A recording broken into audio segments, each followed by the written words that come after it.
पुढे जातोय बुलढाणा नगरपालिकेमध्ये बुलढाणामध्ये कोण नगराध्यक्ष होणार आणि सत्ता कुणाची येणार तेही पाहूया। बुलढाणामध्ये नगराध्यक्ष कोण होऊ शकतं? बुलढाण्यात नगराध्यक्ष पदासाठी लक्ष्मी काकस यांचं नाव समोर येतंय। त्या काँग्रेसच्या उमेदवार आहेत, संभाव्य नगराध्यक्ष आहेत। लक्ष्मी काकस यांचं नाव चर्चेत आहे, तर त्या संभाव्य नगराध्यक्ष होऊ शकतात असा अंदाज वर्तवला जातोय। मात्र सत्ता कुणाची येणार हाही एक प्रश्न आहे, तेव्हा सत्ता कुणाची येणार तेही आपण पाहणार आहोत। तर एक्झिट पोलनुसार शिंदे सेनेची सत्ता बुलढाण्यामध्ये येईल। संभाव्य सत्ता 13 ते 14 नगरसेवक शिंदे सेनेचे येतील आणि सत्ता ही शिंदे सेनेची बुलढाणा नगरपालिकेत येईल असं एक्झिट पोल सांगते।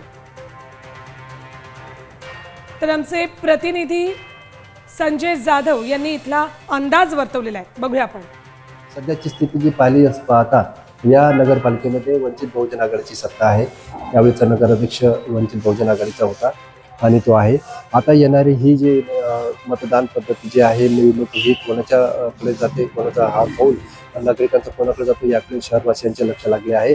यामध्ये बुलढाणा नगरपालिकेमध्ये जी सत्ताधारी आमदार जे आहेत संजय गायकवाड यांनी या बुलढाणा शहरामध्ये विकासाचे काम भरपूर केलेले आहेत, पण आता वंचित बहुजन आघाडी आणि ही यांची जी मतदान आहे हे कोणाकडे जाते याकडे आता सर्वांचं लक्ष लागले आहे।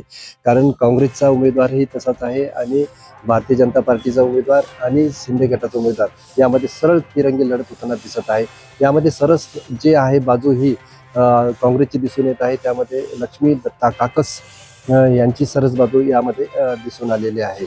आता या 3 तारखेच्या निकालावरती सर्वांचं लक्ष लागलं आहे की या बुलढाणा नगरपालिकेवरती कोणाचा झेंडा फडकतो।